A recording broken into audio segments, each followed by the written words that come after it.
ఈరోజు తెలంగాణలో బహుజన రాజ్యాధికారం లక్ష్యంగా ఏర్పడినటువంటి బిఎల్ఎఫ్ ఏర్పడి 6 సంవత్సరాలు అవుతున్న సందర్భంగా 6వ ఆవిర్భావ సభని ఈరోజు రాష్ట్ర వ్యాప్తంగా జెండావిష్కరణలతో ఈరోజు జెండావిష్కరణలు, అదేవిధంగా రేపు హైదరాబాదులో ఆవిర్భావ సభను నిర్వహించబోతున్నాం. ఇవాళ తెలంగాణలో ఏర్పడ్డటువంటి బహుజన లెఫ్ట్ ఫ్రంట్ ఇప్పుడు ఆంధ్ర ప్రాంతంలో కూడా ఏర్పడింది.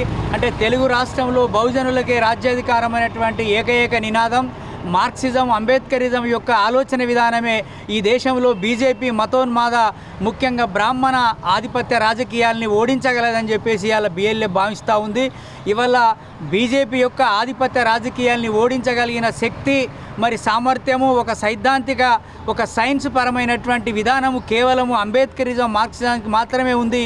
ఈ తప్ప ఎలాంటి విధానానికి లేదు అనేది ఇలా బిఎల్ఎఫ్ నమ్ముతూ ఉంది. కాబట్టి ఇవాళ బహుజనులు అనుకునే వాళ్ళందరూ కూడా ఇవాళ ఈ దేశంలో ఉన్నటువంటి దోపిడీ ఇవాళ రోజు రోజుకి కార్పొరేట్ శక్తుల యొక్క ఆధిపత్యము రాజ్యాధికారంలోకి చొరబడ్డారు.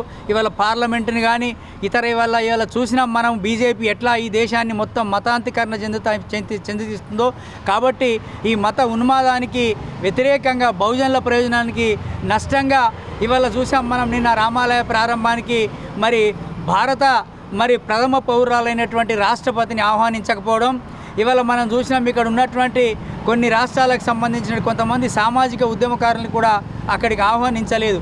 అంటే కేవలము బీజేపీతో అంటగాగే వాళ్ళని మాత్రమే నిన్న అక్కడ జరిగినటువంటి కార్యక్రమానికి ఆహ్వానించారు. కాబట్టి చాలామంది దేవుడు వేరు, మతం వేరు, కానీ బీజేపీ ఈ దేవుణ్ణి అడ్డం పెట్టుకొని చేసేటువంటి రాజకీయాలను అందరూ వ్యతిరేకించాలి. కాబట్టి ఈరోజు బిఎల్ఎఫ్ కూడా అదే వైఖరితో ఉంది.